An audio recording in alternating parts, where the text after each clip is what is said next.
சபையில் வழிக்கு வந்த மரிய வில்சன் தனியாக அழைத்து எச்சரித்த பின்னணியில் நிதியமைச்சரின் அந்த திடீர் மாற்றம். விசித்திரமான கார் கோரிக்கை. எம்எல்ஏ காலனி கூட அணிய முடியாத சூழ்நிலையில் இருக்கின்றனர் என விசிகே ஜோதிமணியின் ஆச்சரிய பேச்சு. எம்எல்ஏக்களுக்கு கார் கொடுக்கணுமா? சபாநாயகரிடம் அரசு அதிகாரிகள் முன்வைத்த முட்டுக்கட்டை. புதுச்சேரி ரவுடிகள் தமிழ்நாட்டில் அதிரடி சம்பவம்.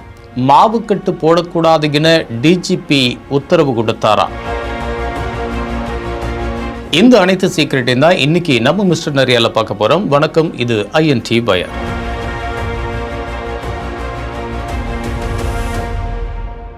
ஆகஸ்ட் 10 நிதியமைச்சர் மரிய வில்சன் சட்டமன்றத்தில் ரொம்பவே தெனாவட்டோடு பேசினதையும், அதுக்காக முதலமைச்சர் விஜய் அவர் மேலே செம்ம கடும் கோபத்தில் இருக்காருங்கிறதையும் நம்ம மிஸ்டர் நரியாரில் அன்னைக்கு சொல்லியிருந்தோம். அதுக்கு சில அதிரடியான கமெண்ட்ஸை நம்மளால் பார்க்க முடிஞ்சுச்சு.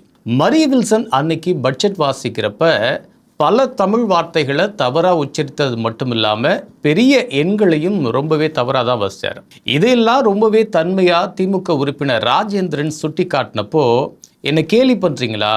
யாருக்காகவும் நான் மாற்றிக்க மாட்டேன், யாருக்காகவும் கூட இல்லை, யாருக்கோசரமும் நான் மாற்றிக்க மாட்டேன், முடிஞ்சா கேளுங்க அப்படின்னு ரொம்ப தெனா விட்டா பதில் சொன்னார் அமைச்சர் மரிய வில்சன். நான் உங்களுக்கு அட்வைஸ் கொடுக்குறேன், நீங்கள் தமிழில் இப்படி பேசி, எனக்கு யூனிக் இப்படி தான் பேச முடியும்.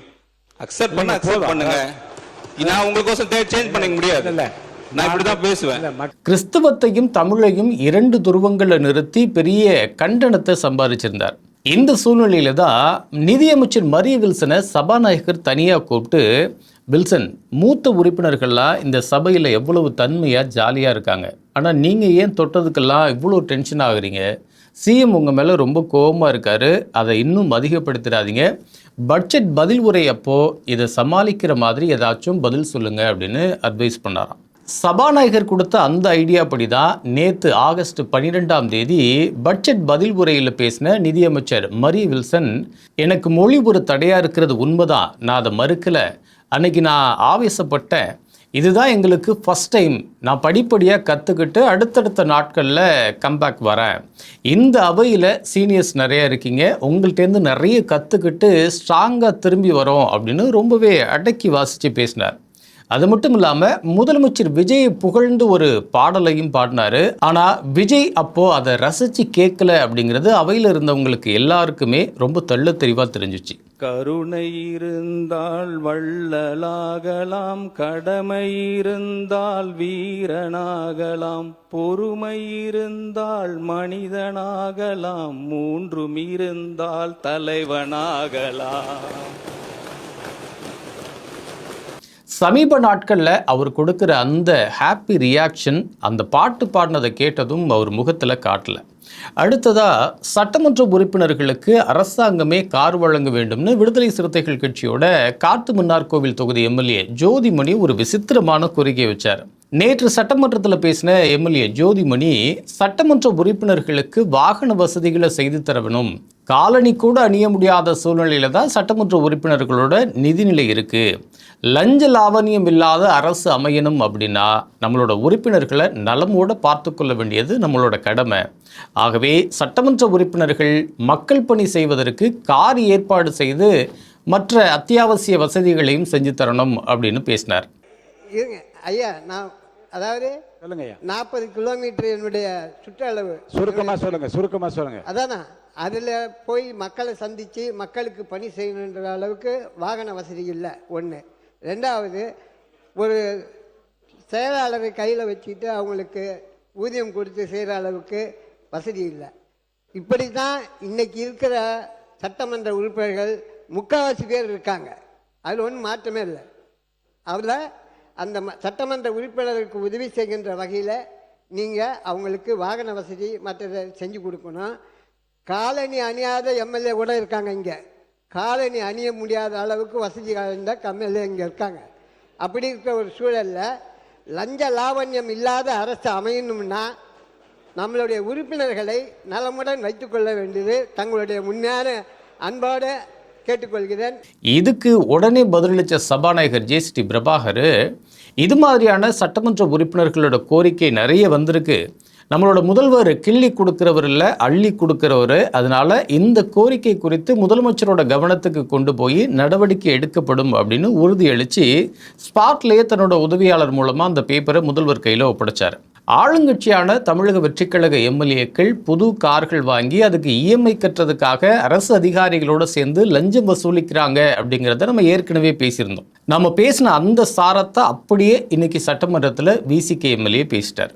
இது சம்பந்தமா நேத்து மதியமே அதிகாரிகள் கிட்ட சபாநாயகர் ஆலோசனை பண்ணப்ப ஒவ்வொரு சட்டமன்ற தொடர்லையுமே எம்எல்ஏக்கள் இப்படி கார் வேணும் அப்படின்னு கேட்குறாங்க.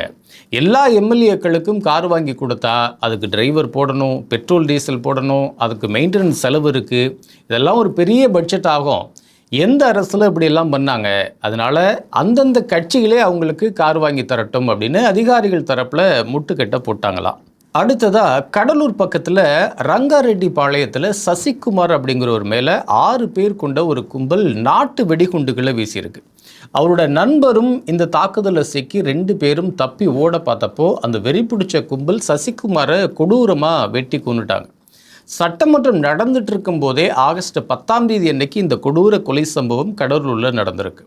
இதில் இன்னொரு முக்கியமான விஷயம் என்னென்னா, சசிகுமாரை கொலை செஞ்ச ரவுடிகள் புதுச்சேரியை சேர்ந்தவங்க அப்படிங்கிறதான்.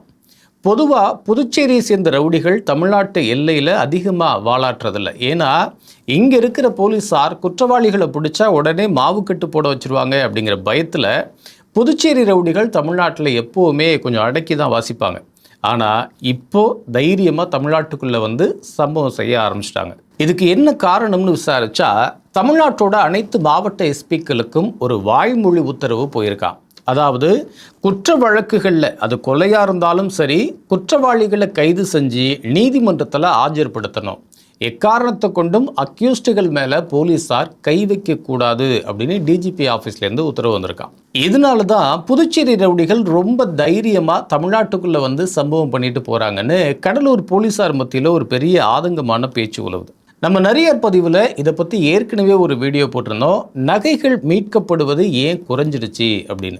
அதுக்கு அந்த நகை திருடர்களை பிடிச்சி கோர்ட்டில் ஆஜர்படுத்தி சிறையில் அடைச்சா போதும், இந்த ரெக்கவரி வேலையில எல்லாம் இறங்கி அவங்கள துன்புறுத்தி தேவையில்லாத சிக்கலில் மாட்டிக்காதீங்க அப்படின்னு ஒரு வாய்மொழி உத்தரவு வந்ததாக சொல்லியிருந்தோம். ஆனால் இப்போது அதையும் தாண்டி அது கொலை குற்றவாளியாக இருந்தாலும் சரி, குற்றவாளிகளை கைது செஞ்சு நீதிமன்றத்தில் ஆஜர்படுத்தணும், எக்காரணத்தை கொண்டும் அக்யூஸ்டுகள் மேலே போலீஸார் கை வைக்கக்கூடாதுன்னு டிஜிபி ஆஃபீஸ்லேருந்து வாய்மொழி உத்தரவு வந்திருக்கான்.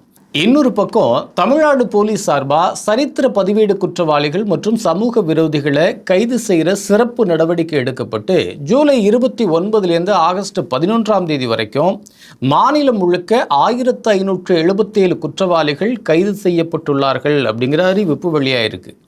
இந்த அதிரடி ஆக்ஷன் ஒரு பக்கம் இருந்தாலும் குற்றவாளிகளுக்கு மாவுக்கட்டு உட்பட எந்தவிதமான சட்டத்திற்கும் அப்பாற்பட்ட தண்டனையும் கொடுக்கக்கூடாது அப்படின்னு டிஜிபி ஆஃபீஸ்லேருந்து உத்தரவு வந்திருக்கிறதுனால குற்றம் செய்கிறவங்க இன்னும் அதீத தெம்போட சுற்றுறாங்க அப்படிங்கிற ஆதங்கமும் போலீஸ் வட்டாரத்தில் அதிகமாகியிருக்கான். இன்னைக்கு நிறையார்கிட்டேருந்து வந்த அத்தனை ஹாட் சீக்ரெட்ஸையும் உங்கள்கிட்ட ஷேர் பண்ணிட்டோம். சபாநாயகர் எச்சரித்ததுக்கு அப்புறமா சட்டமன்றத்தில் நிதியமைச்சர் மரிய வில்சன் அளித்த இந்த விளக்கம் முதலமைச்சர் விஜயோட கோபத்தை தணிக்குமா? எம்எல்ஏக்களுக்கு அரசாங்கமே கார் வாங்கி தர வேண்டும் என்ற விசிக ஜோதிமணியின் கோரிக்கை நியாயமானதா, அல்லது புதிதாக அமைந்திருக்கக்கூடிய இந்த ஆட்சியில் அப்படி ஒரு மாற்றம் நிகழுமான்னு உங்களோட கருத்து கீழே இருக்கிற கமெண்ட் பாக்ஸில் மறக்காமல் தட்டி விடுங்க. இதே மாதிரி அரசியல் தகவல்களை தெரிஞ்சுக்க நம்ம INT Wire சேனலை சப்ஸ்கிரைப் பண்ணி அந்த நோட்டிஃபிகேஷன் பெல் ஐக்கானையும் ஆல்ல தட்டி வச்சுங்க.